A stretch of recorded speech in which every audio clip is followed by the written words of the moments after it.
Welcome to episode 202 of the Rich Woman's Podcast. I want to share some personal insights with you. This episode is going to be called, and this chapter of my life is called, And Then There Was Doa. So I am fully embodying what I'm telling you. I'm living my truth. I am exactly the same person here. How I look is how you would meet me in public. Sometimes with makeup, sometimes not. Sometimes my hair is done. Sometimes it's not. With my cap has been a whole new door opener. Wearing my rich and happy cap, it's really cool to see how different people react to it. Very often I had so far some, not often, but some women that kind of were like interesting. And all of the men so far reacted so positive. Love your cap. What a cool attitude. Let's go, let's roll. Like, and I'm like, oh, it's the name of my company. And they're, oh, really? What are you doing? And it's such a door opener. And the woman that attended the Rich Woman's Retreat in Dubai in January, they also all got a rich and happy cap. And some of them were brave enough to wear it. And they were like, something shifted. I don't know why. It's like it's my deep desire to be rich and happy. But actually wearing a cap and putting it out there and showing it to the world, I'm like, man, I was sweaty, like something happened. That was a growth moment. I'm like, yeah, I felt actually the same. And now I love it. It's my favorite cap to wear all the time. Right. So what I wanted to share is you guys always tell me these are the best stories, the most inspirational for you, that help you the most to build trust and faith in life. So I don't have a plan anymore. I really don't. I follow my intuition. I follow those impulses when I feel like, go, it's time to go. So we were in Dubai and already felt like kind of mid-January, I'm kind of done. I'm complete with the city. It's been very loud, very buzzing. If you ever have been to Dubai, it's just fast, fast, fast, hustle, hustle, hustle. It was cool for me to really activate my masculine energy, but I don't want to live there. Like I don't want to live in that much masculine energy. And this obviously is my observation just. But for me, it was a lot of people in Dubai that want to be somebody or something that they are not. So people that kind of want to be rich and wealthy, not rich, but wealthy when they aren't, and think like, but if I have that Rolls Royce, if I showcase that Ferrari, if I showcase that, then people think I am somebody. So it is exactly going against the equation, right? Be somebody, be somebody, then you do something and then you have something. But if I have something, like just because I have the money, it doesn't mean automatically that I'm wealthy or rich. Money can never create that emptiness, that inner emptiness, that identity gap of not knowing who you are, why you're worthy, why you're valuable. So when people don't know that, they start defining themselves about money. I am somebody because I have a gazillion dollars in my bank account. My net worth is, even in English, you have that expression, right? His is worth a million billion. Who cares? My worth is not defined by the money I have in my bank account. I find this very, yeah, it's a concept for me and a wording that just doesn't really work.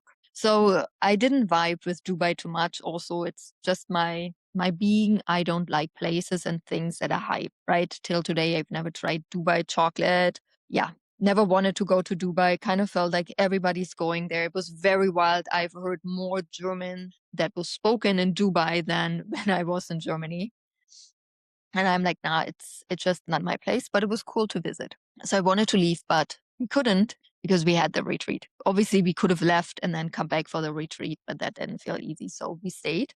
And after the retreat, we stayed, I think, an additional week or two. And then I'm like, yeah, now I'm really complete. I'm ready to go. And my plan was actually go back to Athens. Lately, I really fall in love with Athens. I have a little town where I love to go to. And I'm like, cool, let's look for flights. And we're looking for flights. And the only flights we found nonstop, non negotiable, I'm only flying nonstop, were at night, kind of leaving at like 9 or 10. And then you get into Athens at like 1, 2, 3 at night. And I'm like, nah, that sucks because I'm like, that day of departure, I'm going to be screwed. And the day of arrival, like, nah, I just don't want to do those kind of night flights. So I'm like looking for flights. I'm like, nah, none of this. I just gave it to God. I'm like, come up with something better. That doesn't work. So the next day I checked again, and all of a sudden I found a flight that was with Qatar Airways, and you had like a 24-hour layover in Doha, Qatar. And I'm telling Edward, I'm like, hey, you want to do this? As it was a really great flight. We just fly to Qatar, to Doha. We're there for 24 hours, check it out, and then continue to Athens. He's like, yeah, let's do it.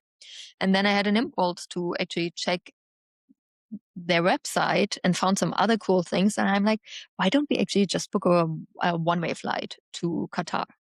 And then see if, and when we feel complete, if we don't like it, we just continue. We kind of thought it's like potato, it's all like Dubai. And little did I know that Qatar, Doha especially, is nothing like Dubai. So if Dubai is not your vibe, I think you are going to vibe a lot with Qatar. I love it. It's right by the ocean, amazing beaches. It is not loud. It is not busy. It's very grounded. It, like as a Capricorn, right? That earth energy here.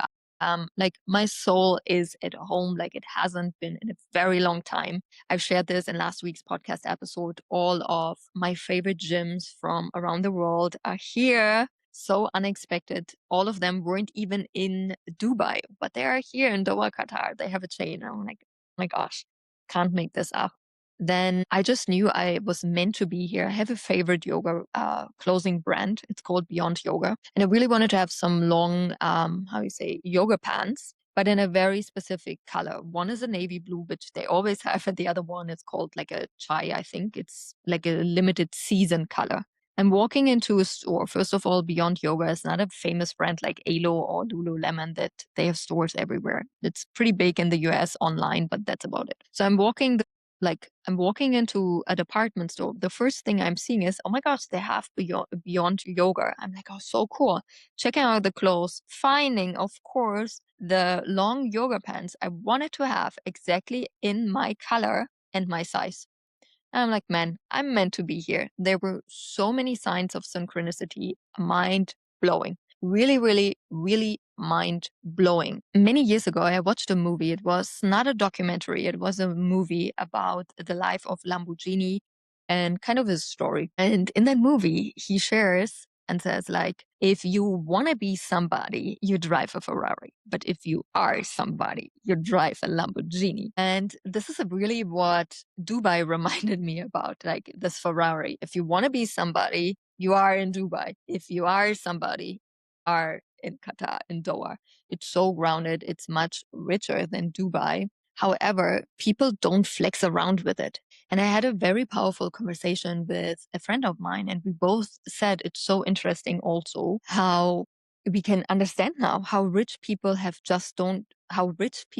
don't have a desire to talk about money anymore, because the moment you have it, it just gets very peaceful. It gets very quiet, and you don't have a desire to be loud about it anymore. I have no desire to share. I'm like, oh, look at me, how much money I made. Look at me, anything with money related.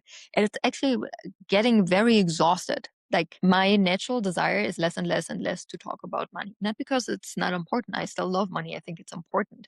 However, my priorities have changed. I am a rich woman now. I am a woman that always has money. I am just money. I am wealth. And once you are that, it just gets quiet. For today, I want you to see in your life where are some impulses, some voices whispering for you with your next step. The ones you didn't expect, the ones you didn't plan for, that are outrageous. Like if you would have told me, Jeanine, you're going to fall in love with Doha, Qatar, you're going to love it so much, the people you're meeting, the wealth you're experiencing, what is happening here, the gifts you are receiving. I'm like, no, I don't even want to go to Doha, Qatar. Why would I want to go there? But I'm just open. I just allow God to work through me. And how I ended up here was also just after Dubai. I'm like, man, I would love to go back to Athens, but it was still a little bit cold. I don't own winter clothes. So having this little jacket here is the warmest piece of clothes that I currently own. And still have no desire to own winter clothes at the moment. And I'm like, God, where would you want me to go next? Just show me. I'm open. I'm like up for it all. And this is how I ended up here. And this is really lately my attitude in life. I'm like, hey, there are things I'm doing for myself. And I have the same attitude in business. God, how do you want me to work? And if I'm receiving, do more, I'm also doing more. And the funny part is, the more I'm connecting to that inner guidance, also how's Jeanine as a business owner that makes $50 million of sales in 2026, and I'm connecting to her. She does even less than I do. And I'm like, that's so mind blowing. That's so mind blowing. And that is really shifting all my beliefs that about the more money we make, the less we work. And I'm like, wow. I shared this in a Tuesday call with my Build Your First Million clients. And I said, it's so interesting that the more money you want to make, the more money you want to build, it is always about being more and doing less. And that feels so counterintuitive. And I'm like, exactly, that's why it's true. And let me show you where it's happening.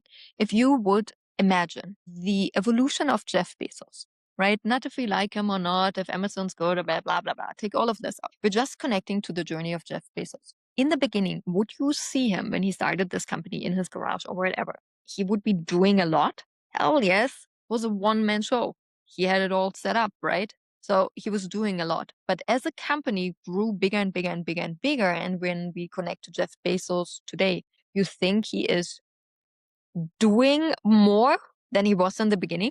I don't think so. But he's being much more today. He is the founder of that company for a very long time. He was a CEO, still doing something, but his being took over.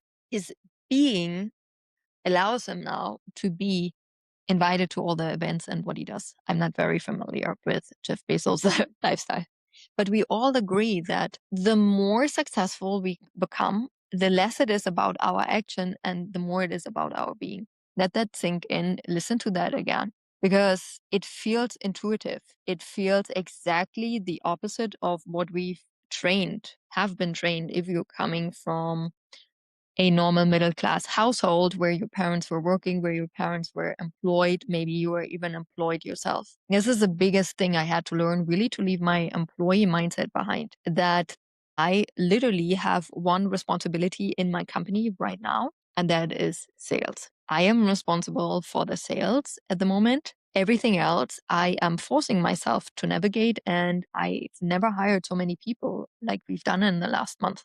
Because I'm like, this is my priority. This is where my being creates the biggest impact. Everything else I'm outsourcing. And that's a whole journey. And I shared this. That is also accepting help is a form of self-love. Like right now, we are living in a 2-bedroom apartment, meaning my partner has his own apartment inside here with his own bedroom, bathroom. I have the same. And then we have a room for a live-in maid that also has a room and a bathroom. So if I desire more support and service, I just have a maid that stays with us and literally takes care of everything. I don't even know the last time I cooked breakfast. I did my laundry. I cleaned. I don't know. I'm accepting more and more help in all areas of my life, and that we can keep for a whole different episode. Not because I need it. It's a form of self-love. The more I can focus on my business, the more I can focus on sales and showing up, the bigger the ripple effect for the world I am creating. My ripple effect is not the biggest. I'm not having the biggest impact when I'm doing my laundry. And there are just sometimes decisions that you have to make. Which path are you taking? It is in a way an either or, because we play small or we play big. We focus on creating an impact for the world, or we just focus on having a good life. And nothing wrong. I lived it both. The first years of my business was just about me becoming rich. I didn't really care about the impact of my work in the world. Like, yeah, people always said this, connect to a bigger why. You are helping 1 million people. It's just till today, it doesn't resonate with me. And that's okay, right? Let's go back to our rich and happy mantra, be you, be true, make millions. I'm not pretending. I'm not saying like, oh yeah, my vision is that we are helping 10 million people and da-da-da-da-da. I don't have those. I don't have a mission.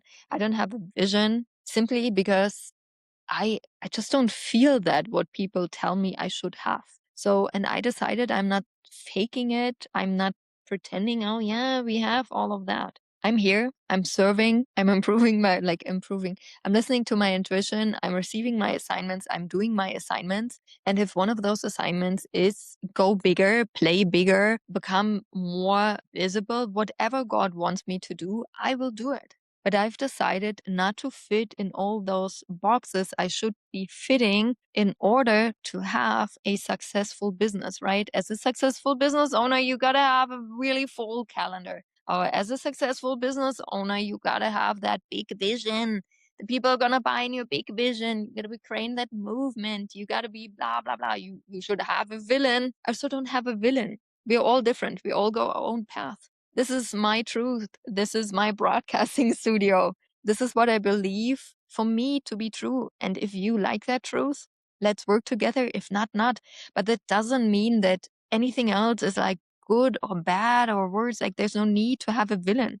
We're just different and different things resonate with us. And I see that. And we have the universal law of polarity. There are people like me that currently have a smaller audience and sell at a higher price point. And then there are people, right? The polar opposite has to exist. This is their mission. This is their mission in this lifetime, to serve a gazillion people at very low prices. None of us are like right or wrong. We just all have very different, unique missions. And who am I to judge? Who am I to say this is right, this is wrong? I just can say there are things that don't resonate with me.